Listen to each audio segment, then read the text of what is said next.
لکھ رہا ہے۔ تم ان کی پرواہ نہ کرو اور اللہ پر بھروسہ رکھو، وہی بھروسے کے لیے کافی ہے۔ کیا یہ لوگ قرآن پر غور نہیں کرتے؟ اگر یہ اللہ کے سوا کسی اور کی طرف سے ہوتا تو اس میں بہت کچھ اختلافات پائی جاتی، بہت سی اختلاف والی چیزیں پائی جاتی اس میں۔ یہ کلام تو خود شہادت دے رہا ہے کہ اللہ کے سوا کسی دوسرے کا کلام ہو ہی نہیں سکتا، کوئی انسان اس پر قادر ہو ہی نہیں سکتا۔ سال ہا سال تک وہ مختلف حالات میں مختلف مواقع پر مختلف مضامین پر تقریریں کرتا رہے، اور اول سے آخر تک ان کی ساری تقریریں ایسا ہموار، یک رنگ اور متناسب مجموعہ بن جائیں جس کا کوئی جز دوسرے جز سے بالکل بھی نہ ٹکرائے، جس میں تبدیلی رائے کا کہیں نشان تک نہ مٹے، جس میں متکلم کے نفس کی مختلف کیفیات اپنے مختلف رنگ نہ دکھائیں، اور جس پر کبھی نظر ثانی تک کی ضرورت نہ پیش آئے۔ ایسا ہو نہیں سکتا۔ اس وجہ سے یہ جو قرآن ہے یہ اللہ تعالیٰ کی ہی کتاب ہے۔ یہ لوگ جہاں کوئی اطمینان بخش یا خوفناک خبر سن پاتے ہیں اسے لے کر پھیلا دیتے ہیں، حالانکہ اگر یہ اسے رسول اور اپنی جماعت کے ذمہ دار اصحاب تک پہنچائیں تو وہ ایسے لوگوں کے علم میں آ جائے جو ان کے درمیان اس بات کی صلاحیت رکھتے ہیں کہ اس سے صحیح نتیجہ اخذ کر سکیں۔ وہ چونکہ ہنگامہ کا موقع تھا اس لیے ہر طرف افواہیں اڑ رہی تھیں کہ کبھی خطرے کی بے بنیاد مبالغہ آمیز اطلاعیں آتی اور ان سے یکا یک مدینہ اور اس کے اطراف میں پریشانی پھیل جاتی، کبھی کوئی چالاک دشمن کسی واقعی خطرے کو چھپانے کے لیے اطمینان بخش خبریں بھیج دیتا اور لوگ انہیں سن کر غفلت میں مبتلا ہو جاتے۔ عام لوگوں کو اندازہ نہ تھا کہ اس قسم کی غیر ذمہ دارانہ افواہیں پھیلانے کے نتائج کس قدر سخت ہو سکتے ہیں، اور ان کے کان میں جہاں کوئی بھنک پڑ جاتی اسے لے کر جگہ جگہ پھونکتے پھرتے۔ انہی لوگوں کو اس آیت میں تنبیہ کی جا رہی ہے کہ انہیں سختی کے ساتھ متنبہ فرمایا گیا کہ افواہیں پھیلانے سے باز رہیں اور ہر خبر جو ان کو پہنچے اسے ذمہ دار لوگوں تک پہنچا کر خاموش ہو جائیں۔ تم لوگوں پر اللہ کی مہربانی اور رحمت نہ ہوتی تو تمہاری کمزوریاں ایسی تھیں کہ چند لوگوں کے سوا تم سب شیطان کے پیچھے لگ جاتے۔ بس اے نبی صلی اللہ علیہ وآلہ وسلم، تم اللہ کی راہ میں لڑو، تم اپنی ذات کے سوا کسی اور کے لیے ذمہ دار نہیں ہو، البتہ اہل ایمان کو لڑنے پر اکساؤ، بعید نہیں کہ اللہ کافروں کا زور توڑ دے گا۔ اللہ کا زور سب سے زیادہ زبردست اور اس کی سزا سب سے زیادہ سخت ہے۔ جو بھلائی کی سفارش کرے گا وہ اس میں سے حصہ پائے گا، اور جو برائی کی سفارش کرے گا وہ اس میں سے حصہ پائے گا، اور اللہ ہر چیز پر نظر رکھنے والا ہے۔ اور جب کوئی احترام کے ساتھ تمہیں سلام کرے تو اس کو اس سے بہتر طریقے کے ساتھ جواب دو، یا کم از کم اسی طرح۔ اللہ ہر چیز کا حساب لینے والا ہے۔ اللہ وہ ہے جس کے سوا کوئی خدا نہیں، وہ تم سب کو اس قیامت کے دن جمع کرے گا جس کے آنے میں کوئی شبہ نہیں، اور اللہ کی بات سے بڑھ کر سچی بات اور کس کی ہو سکتی ہے؟ تو یہ تمہیں کیا ہو گیا ہے کہ منافقین کے بارے میں تمہارے درمیان دو آرائیں پائی جاتی ہیں، حالانکہ جو برائیاں انہوں نے کمائی ہیں ان کی بدولت اللہ انہیں الٹا پھیر چکا ہے۔ کیا تم چاہتے ہو کہ جسے اللہ نے ہدایت نہیں بخشی اسے تم ہدایت نہیں بخش سکتے؟ حالانکہ جس کو اللہ نے راستے سے بھٹکا دیا اس کے لیے تم کوئی راستہ نہیں پا سکتے۔ وہ تو یہ چاہتے ہیں کہ جس طرح وہ خود کافر ہیں اسی طرح تم بھی کافر ہو جاؤ تاکہ تم اور وہ سب یکساں ہو جائیں، لہٰذا ان میں سے کسی کو اپنا دوست نہ بناؤ جب تک وہ اللہ کی راہ میں ہجرت کر کے نہ آ جائے، اور اگر وہ ہجرت سے باز رہیں تو جہاں پاؤ انہیں پکڑ لو اور قتل کر دو۔ یہ حکم ان منافق مسلمانوں کا ہے جو برس جنگ کافر قوم سے تعلق رکھتے ہیں اور اسلامی حکومت کے خلاف سازشیں کرتے ہیں اور ایسے عمل کرتے ہیں جس سے مسلم معاشرے کو نقصان پہنچے۔ اور ان میں سے کسی کو اپنا مددگار اور دوست نہ بناؤ، البتہ وہ منافق اس حکم سے مستثنیٰ ہیں جو کسی ایسی قوم سے جا ملیں جن کے ساتھ تمہارا معاہدہ ہے۔ اسی طرح وہ منافق بھی مستثنیٰ ہیں جو تمہارے پاس آتے ہیں اور لڑائی سے دل برداشتہ ہیں، نہ تم سے لڑنا چاہتے ہیں اور نہ اپنی قوم سے۔ اللہ چاہتا تو ان کو تم پر مسلط کر دیتا اور وہ بھی تم سے لڑتے، لہٰذا اگر وہ تم سے کنارہ کش ہو جائیں اور لڑنے سے باز رہیں اور تمہاری طرف صلح و آشتی کا ہاتھ بڑھائیں تو اللہ نے تمہارے لیے ان پر دسترازی کی کوئی سبیل نہیں رکھی۔ ایک اور قسم کے منافق تمہیں ایسے ملیں گے جو چاہتے ہیں کہ تم سے بھی امن میں رہیں اور اپنی قوم سے بھی، مگر جب کبھی فتنہ کا موقع پائیں گے تو اس میں کود پڑیں گے۔ ایسے لوگ اگر تمہارے مقابلے سے باز نہ رہیں اور صلح سلامتی تمہارے آگے پیش نہ کریں اور اپنے ہاتھ نہ روکیں تو جہاں وہ ملے انہیں پکڑ لو اور مار دو۔ ان پر ہاتھ اٹھانے کے لیے ہم نے تمہیں کھلی حجت دے دی ہے۔ کسی قوم کا یہ کام نہیں ہے کہ دوسرے مومن کو قتل کرے، الا یہ کہ اس سے چوک ہو جائے، اور جو شخص کسی مومن کو غلطی سے قتل کر دے تو اس کا کفارہ یہ ہے کہ ایک مومن کو غلامی سے آزاد کرے۔ چونکہ مقتول مومن تھا اس لیے اس کی قتل کا کفارہ ایک مومن غلام کی آزادی قرار دی گئی، اور مقتول کے وارثوں کو خون بہا دے، الا یہ کہ وہ خون بہا معاف کر دے۔ نبی پاک صلی اللہ علیہ وآلہ وسلم نے خون بہا کی مقدار 100 اونٹ رکھی، یا 200 گائیں، یا 2000 بکریاں مقرر فرمائی ہے۔ اگر دوسری کسی شکل میں کوئی شخص خون بہا دینا چاہے تو اس کی مقدار انہی چیزوں کی برابر قیمت کے طور پہ لی جائے گی۔ مثلا نبی پاک صلی اللہ علیہ وآلہ وسلم کے زمانے میں نقد خون بہا دینے والوں کے لیے 800 دینار یا 8000 دینار مقرر کیے گئے تھے۔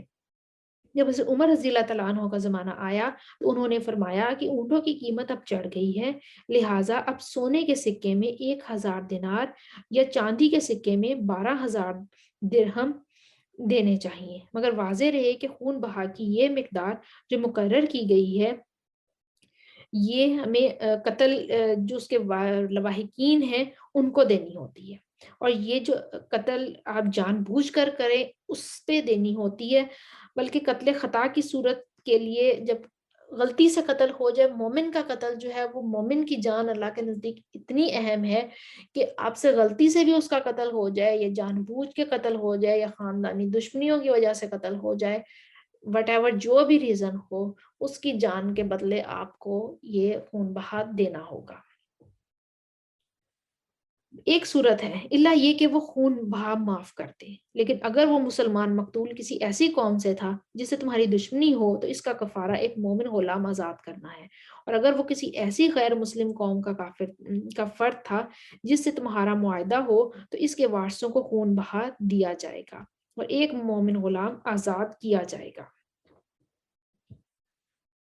اس آیت کے احکام کا خلاصہ یہ ہے کہ اگر مقتول دارالسلام کا باشندہ ہو تو اس کے قاتل کو خون بہا بھی دینا ہوگا اور خدا سے اپنے قصور کی معافی مانگنے کے لیے غلام بھی آزاد کرنا ہوگا۔ اگر وہ دارالحرب کا باشندہ ہو تو قاتل کو صرف غلام آزاد کرنا ہوگا، اس کا خون بہا کچھ نہیں ہے۔ اگر وہ کسی ایسے دارالکفر کا باشندہ ہو جس سے اسلامی حکومت کا معاہدہ ہے تو قاتل کو ایک غلام آزاد کرنا ہوگا اور اس کے علاوہ خون بہا بھی دینا ہوگا، لیکن خون بہا کی مقدار وہی ہوگی جتنی اس معاہدہ قوم کی کسی غیر مسلم فرد کو قتل کر دینے کی صورت میں معاہدے میں لکھی گئی ہوگی۔ پھر جو غلام نہ پائے اور پے در پہ 2 مہینے کے روزے رکھے۔ اب اگر کسی کو غلام نہیں ملتا تو پھر وہ روزے رکھے۔ یہ اس گناہ پر اللہ سے توبہ کرنے کا طریقہ ہے اور اللہ علیم و دانا ہے۔ پے در پہ روزے رکھنے کا مطلب ہے کہ بغیر ناغے کے روزے رکھنے ہیں۔ اگر کوئی شخص کوئی شرعی عذر کے بغیر ایک روزہ بھی بیچ میں چھوڑ دے تو عصر نو دوبارہ سے اسے روزے شروع کرنے پڑیں گے۔ رہا وہ شخص جو کسی مومن کو جان بوجھ کر قتل کرے تو اس کی سزا جو ہے وہ جہنم ہے جس میں وہ ہمیشہ رہے گا۔ اس پر اللہ کا غضب ہے، اس کی لعنت ہے، اور اللہ نے اس کے لیے سخت عذاب تیار کر رکھا ہے۔ ہم دیکھ لیں انسان کی اور اوپر سے مومن کی زندگی کی کتنی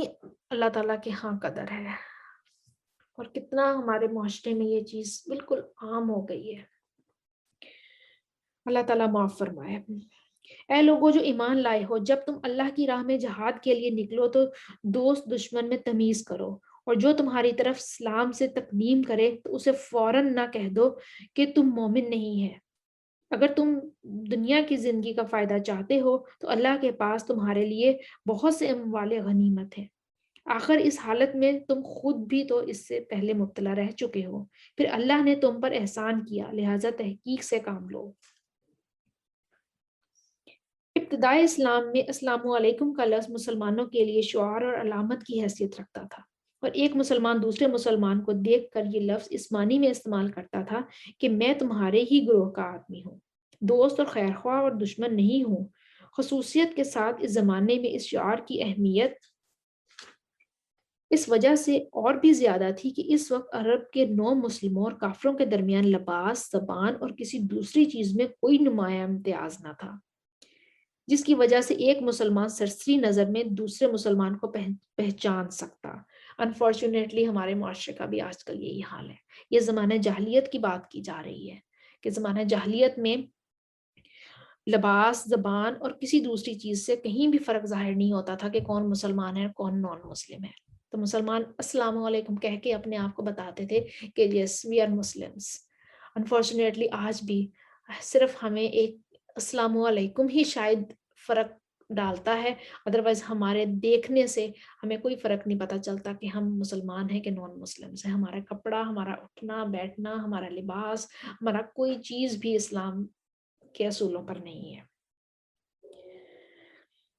لیکن لڑائیوں کے موقع پر ایک پیچیدگی یہ پیش آتی تھی کہ مسلمان جب کسی دشمن گروہ پر حملہ کرتے اور وہاں کوئی مسلمان اس لپیٹ میں آ جاتا تو وہ حملہ آور مسلمانوں کو یہ بتانے کے لیے کہ وہ بھی ان کا دینی بھائی ہے، السلام علیکم، یہ لا الہ الا اللہ پکارتا تھا، مگر مسلمانوں کو اس پر یہ شبہ ہوتا تھا کہ یہ کوئی کافر ہے جو محض جان بچانے کے لیے ہیلا کر رہا ہے، اس لیے بسا اوقات وہ اسے قتل کر بیٹھتے تھے۔ آیت کا منشا یہ ہے کہ جو شخص اپنے آپ کو مسلمان کی حیثیت سے پیش کر رہا ہے، اس کے متعلق تمہیں سرسری طور پر یہ فیصلہ کر دینے کا حق نہیں ہے کہ وہ محض جان بچانے کے لیے جھوٹ بول رہا ہے۔ ہو سکتا ہے وہ سچا ہو اور ہو سکتا ہے کہ وہ جھوٹا ہو، حقیقت تو تحقیق ہی سے معلوم ہو سکتی ہے۔ تحقیق کے بغیر چھوڑ دینے میں اگر یہ امکان ہے کہ یہ ایک کافر جھوٹ بول کر جان بچا لے گا تو قتل کر دینے میں اس کا امکان بھی ہے کہ ایک مومن بے گناہ تمہارے ہاتھوں سے مارا جائے گا۔ اس وجہ سے یہ بھی کہنا کہ جی اس نے صرف جان بچانے کے لیے السلام علیکم کہہ دیا یا کلمہ پڑھ لیا یا لا الہ کہہ دیا، تو ہمیں نہیں اختیار کہ ہم کسی مومن کی اسی میں جان ہی نہ لے لیں، ہم کچھ نہیں کہہ سکتے۔ مسلمانوں میں سے وہ لوگ جو کسی معذوری کے بغیر گھر بیٹھے رہیں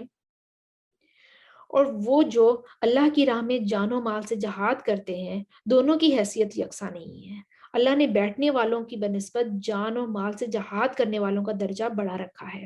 اگرچہ ہر ایک کے لیے اللہ نے بھلائی ہی کا وعدہ فرمایا ہے، مگر اس کے ہاں مجاہدوں کی خدمات کا معاوضہ بیٹھنے والوں سے بہت زیادہ ہے۔ ان کے لیے اللہ کی طرف سے بڑے درجے ہیں اور مغفرت اور رحمت ہے، اور اللہ بڑا معاف کرنے والا اور رحم فرمانے والا ہے۔